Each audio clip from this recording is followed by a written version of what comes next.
Assalamualaikum warahmatullahi wabarakatuh. Salam sejahtera untuk kita semua. Perkenalkan, nama saya Syahri Ramadan. Saya guru di SMP Negeri Sitosi, Kabupaten Jayawijaya, Provinsi Papua Pegunungan. Semua berawal ketika melihat kondisi sumber belajar peserta didik yang hanya berpusat pada guru, sehingga saya mencoba membuat suatu inovasi baru berkaitan dengan pembelajaran berbasis digital. Saat ini kita menghadapi percepatan teknologi yang begitu pesat, dan peserta didik kita merupakan generasi yang lahir, tumbuh, dan berkembang di era digital. Seharusnya mereka merasakan percepatan teknologi digital itu dalam proses pembelajaran. Tapi sayangnya percepatan digital itu belum sampai di Lembah Baliem, Provinsi Papua Pegunungan pada umumnya. Nah, hal ini terjadi salah satunya karena keterbatasan jaringan internet, sehingga pemanfaatan platform pembelajaran digital tidak bisa diakses secara maksimal. Sebagai seorang guru, tentunya kita tidak menyerah dengan keadaan ya. Tadi saya selalu berusaha untuk menghadirkan pembelajaran digital di SMP Negeri Sitosi dengan mengikuti berbagai pelatihannya. Nah, dukungan dari kepala sekolah juga sangat penting, terutama menghadirkan infrastruktur digital di sekolah. Ini menjadi poin penting dalam mewujudkan pembelajaran digital di sekolah. Nah, beliau sangat mendukung inovasi-inovasi yang dibuat oleh guru untuk meningkatkan proses pembelajaran, terutama pembelajaran di bidang teknologi sesuai dengan visi dan misi beliau, yaitu mewujudkan peserta didik yang berintak, beriptek, dan berbudaya. Nah, salah satu praktek baik yang akan saya bagikan kepada Bapak Ibu yaitu tentang pemanfaatan pembelajaran digital berbasis HTML5 dengan SAM dalam mengatasi tantangan keterbatasan jaringan internet di Lembah Baliem. Sebelum kegiatan pembelajaran, yang saya lakukan yaitu memetakan peserta didik berdasarkan asesmen awal dan hasil nilai pembelajaran sebelumnya untuk membentuk kelompok. Selain itu, saya juga membuat multimedia pembelajaran interaktif (MPI) dalam bentuk HTML5 dan saya jalankan di jaringan lokal dengan aplikasi web server SAM. Kemudian saya juga menyiapkan permainan puzzle yang terintegrasi dengan MPI yang telah saya buat. Selamat pagi Bapak Guru. Pada kegiatan pendahuluan, saya membuka kegiatan pembelajaran dengan berdoa, menanyakan kabar mereka, dan melakukan presensi. Kemudian saya menanyakan tentang operasi bilangan bulat dan konsep dasar tentang bentuk aljabar sebagai materi prasyarat kegiatan kita hari ini.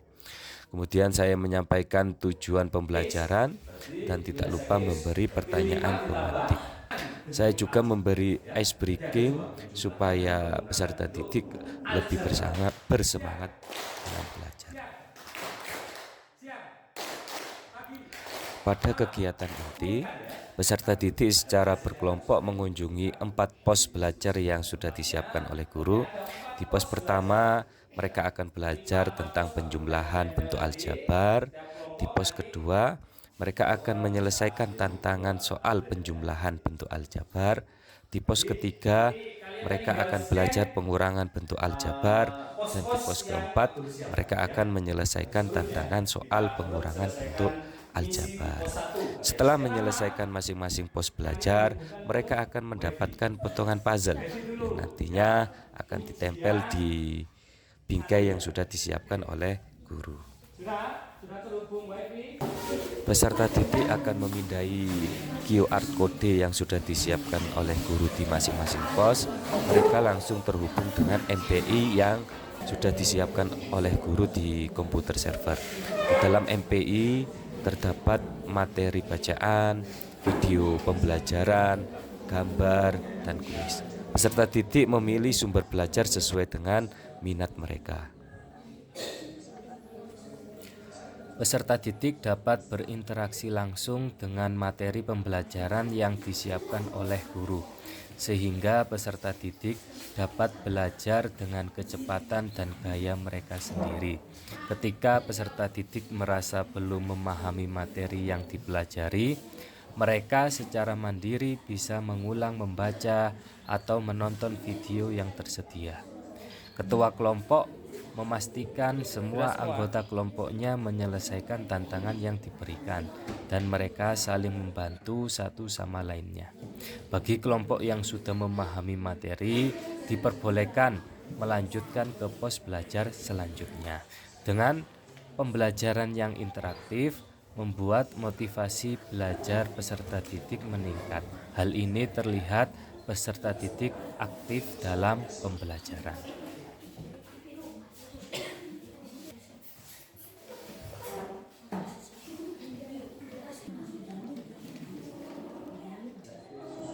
Saya memberikan bimbingan secara intensif bagi peserta didik yang masih belum mampu dari hasil pemetaan sebelum pembelajaran. Peserta didik diminta menjelaskan dengan kata-kata mereka sendiri tentang gambar puzzle yang mereka selesaikan. Digunakan untuk ke kebun kerja, baru pulang ubi, baru untuk jualan jalan ke pasar baru. Itu saja. Oke, pada kelas selanjutnya. Di akhir pembelajaran, guru memberikan asesmen formatif dalam bentuk kuis dengan aplikasi GPT. Oke, baik, anak-anak, kita sudah selesai belajar hari ini. Kita refleksi ya kegiatan belajar kita hari ini. Bagaimana menurut kalian pembelajaran hari ini? Enak. Oh ya, serius? Menyenangkan. Menyenangkan. Yang lain? Ya? Bagus. Terus apa lagi? Senang? Oh, iya. Kalian keliling-keliling tadi ya. Bagaimana? Senang ya? Dari asesmen formatif terdapat peserta didik yang belum tuntas.